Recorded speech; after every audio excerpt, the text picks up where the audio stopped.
關鍵啊不是不能點，而是怎麼吃。我把意大利麵換成碳水較為少的南瓜。為什麼午晚餐要這樣差別呢？因為早餐到中餐的時間啊，是身體最擅長處理碳水化合物的黃金時段。如果你不到40歲，就常常感到越來越難控制體重，肌肉變鬆，力量變小，飯後想睡、頭暈，那你要注意嘍，那就是身體在提醒你，老化提前發生了。我在門診看到最多的就是外食多、營養不均衡造成的三高和代謝異常。老實說，我自己也常外食，但差別在於我會挑、會配，還會按照順序吃。也因為太多人問外食到底要怎麼吃呢？我們最近開始打造一套外食族也能輕鬆上手的 Coffee 餐盤指南。今天就帶大家去我愛的一家異國料理，看看外食怎麼吃才能越吃越年輕哦。主廚，我想請教一下。你好。請問你們這一家餐廳的特色是什麼？還有啊，大家通常都怎麼點呢？好，那我來幫您介紹一下。那我們是一家主打異國料理餐廳。是。那我们所有的醬料呢，都是我们自己手做的。我们這邊通常2個人來的話，我們會點一個意大利麵，或者說再加一個燉飯。是。還有一些小點。那小點，例如說會點炸雞排。是。然後還有就是玉米筍、百葉豆腐。如果說人數再多的話，我們會加點。對，是的，因為我們的披薩是我們自己手工做出來的，一條龍自己做出來。對，是。果然是大部分的外食族人的點法。那我們謝謝主廚。好，謝謝。回到剛剛大家最喜歡的點法，問題出在哪裡呢？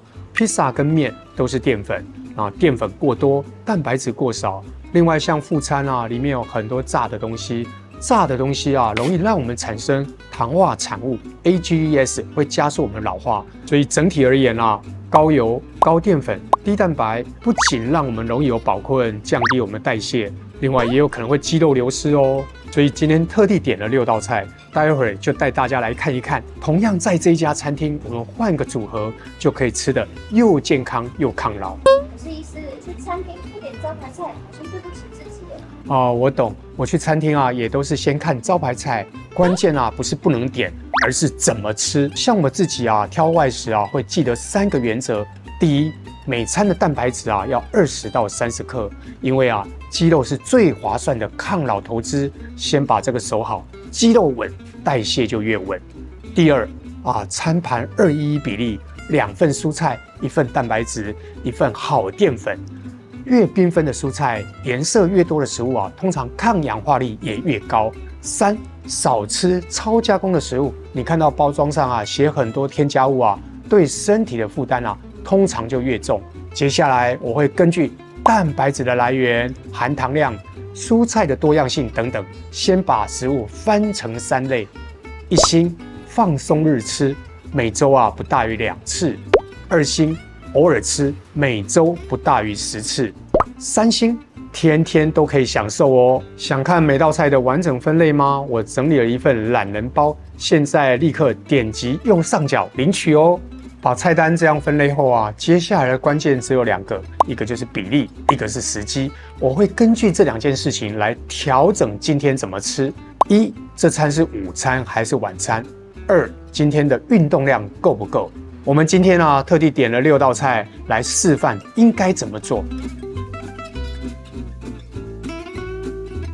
這是午餐，有雞胸沙拉，還有海鮮意大利麵。這邊有顏色繽紛的蔬菜，也有足夠的蛋白質，另外配上足夠的碳水化合物。但是如果是晚餐呢，我會把海鮮意大利麵換成蛤蜊，另外呢再加上南瓜，一樣提供我們顏色繽紛的蔬菜，加上足夠的蛋白質。但是呢，我把意大利麵換成碳水較為少的南瓜。為什麼午晚餐要這樣差別呢？因為早餐到中餐的時間啊，是身體最擅長處理碳水化合物的黃金時段。這時候胰島素敏感性最高，你吃碳水，血糖比較穩，也比較容易被拿來當能量。但是如果換到晚上啊，吃大量的碳水，血糖更容易大起大落，隔天就容易覺得累、腫、沒有精神。那運動量會怎麼影響吃法呢？像我自己運動量大的時候啊，來這家餐廳，我會點烤雞腿、烤鮭魚沙拉跟海鮮意大利麵。但是如果你食量比較小，或許就不要點烤雞腿。那如果我自己運動量不大的時候啊，來這家餐廳啊，我會把海鮮意大利麵去掉，就單純的點烤雞腿，加上烤鮭魚沙拉。這個烤鮭魚沙拉裡面有藜麥，有少量的麵包，還有蘿蔔泥，會提供我們適量的碳水化合物。如果你還是擔心太多的碳水化合物，這家餐廳啊也提供很貼心的服務，可以把麵包換成蔬菜哦。為什麼要這樣吃呢？如果有運動，那這段時間吃的碳水效益會更明顯，能量補得剛剛好，代謝也會更順哦。但如果你整天都坐着，活動量偏低，就不建議以大量的碳水為主，要改成蛋白質跟健康的油脂，這樣的組合會更適合。另外，我吃外食一定會做的一件事，就是控制胰島素節奏，順序很簡單，先吃蛋白質，再吃蔬菜，最後才吃主食。這樣血糖上升會比較慢，也比較不容易累。可是醫師，按照剛剛的分類法，如果我真的很想要吃披薩或是甜點，該怎麼辦啊？像我自己啊，其實也很愛吃肉桂卷、甜食啊，所以如果想吃一星的食物啊，有幾個策略，你可以記住這4招：一、挑對時機吃，選在午餐或運動量大的時候。中午的胰島素敏感性比較高，運動後代謝也比較好。2、吃之前啊，先吃蛋白質，血糖會比較穩，也比較有飽足感，不會一口氣吃過量哦。3、分食，不要一個人吃1份披薩，或者一餐只要吃1到2片就好了，甜點也可以分食哦。4、口味挑乾淨的，配料少、加工少的。建議選擇綜合海鮮、明太子、生食級干貝，避開加工肉，因為鈉過多，飽和脂肪也高。掌握這幾個原則啊，外食基本上就不會偏掉。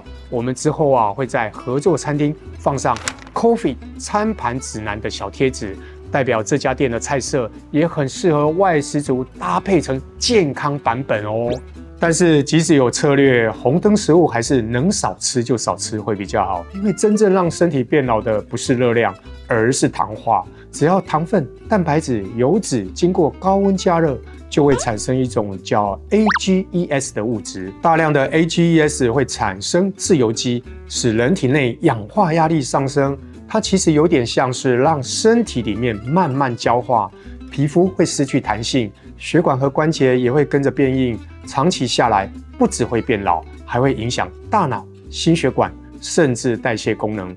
所以關鍵不是你永遠不吃，而是要懂得什麼時候吃、怎麼吃，讓糖不那麼容易傷害你。要記得70%都跟生活習慣有關。如果你是30到60歲，正是決定老化關鍵期。自然醫學 Nature Medicine 找到人生3個明顯的老化波段：34歲、60歲、78歲。研究發現啊，34歲的時候啊，我們血液中負責維修身體結構的蛋白質會開始下降，特別是細胞外基質相關的蛋白質。當它開始下調，你的身體就會開始出現以下的警訊哦： 1、皮膚開始失去彈性；2、出現細紋、膠原蛋白流失加速；3、軟骨與關節的靈活度不如以往；4、血管彈性減弱，也代表心血管系統的保護力開始走下坡。到了60歲，身體會進入荷爾蒙與循環系統的大調整期。78歲以後啊，骨骼修復力明顯下降。所以啊，不要等到變老了才開始保養，你現在吃的每一餐，其實都在決定你的未來老得快或慢。你平常最常吃的外食是什麼呢？還是你有自己覺得超健康又好吃的外食搭配呢？歡迎在留言區告訴我哦。如果這支影片有幫助你更了解自己的身體，記得幫我們按讚、訂閱、分享給身邊的朋友。我們今天的節目就到這邊嘍，下次見，拜拜。